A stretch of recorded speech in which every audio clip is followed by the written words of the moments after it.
I felt called to the religious life first, and I met our sisters when I was a student at the University of St. Thomas in Houston, and gradually felt called to this community.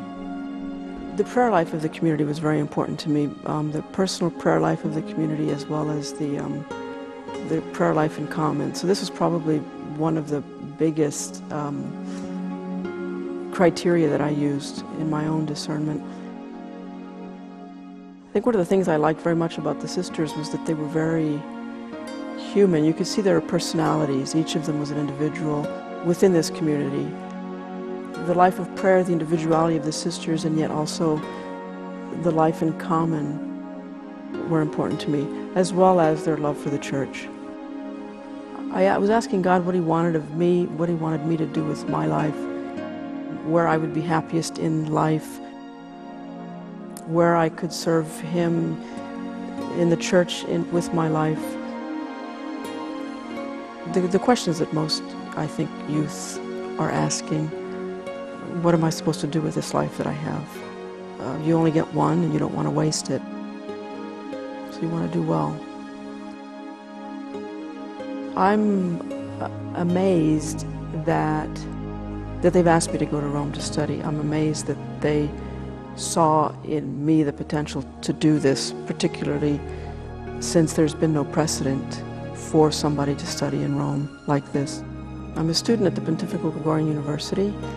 I'm working on a license in dogmatic theology. A license is kind of, it's a professional church degree. Just as the state of Wisconsin will license people to study, to practice law or to practice medicine, the church licenses people to do theology. Challenged also on account of the languages that I'm having to learn for the first time, dust off seriously.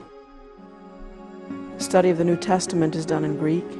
You can't begin to study the New Testament without doing any work with the Greek. All of any research I'm doing, I have to use original documents, and so if they're in Latin, I got to use the Latin. Greek, obviously, for the New Testament. French, I got to use the French. Italian.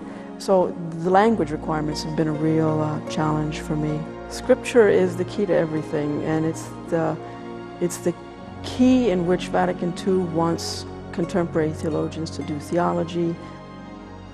And I have been beautifully privileged to be able to discover that this is also the way St. Bonaventure did theology. The Scripture was key to him. Scripture was the source for theology for him. So I see an awful lot of connection between what Vatican II wants for theologians to do today and what a medieval theologian like St. Bonaventure was trying to do in his own day. One of the apostolates, one of the ministries in which we're actively involved is teaching, and so as teachers we need to maintain ourselves as educated women.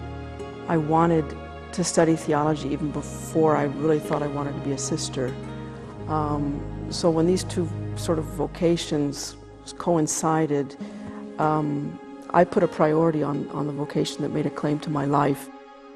It's important that as much as we focus on what makes our community, the Franciscan Sisters of Christian Charity, particular in the church, we also need to, at the same time, focus on what's universal in the church. There needs to be a good equilibrium, I think, between local and universal. And if I can bring back a sense of the universal, I'd be grateful to keep the community open.